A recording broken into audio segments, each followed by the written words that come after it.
से अनार, बड़े अ से आम,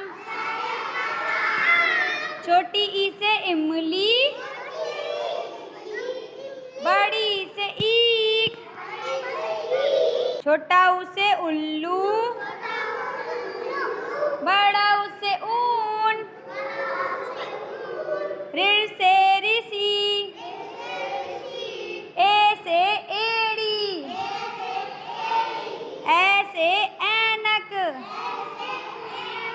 ओ से ओखली, अ से औरत, अंग से अंगूर, बड़ा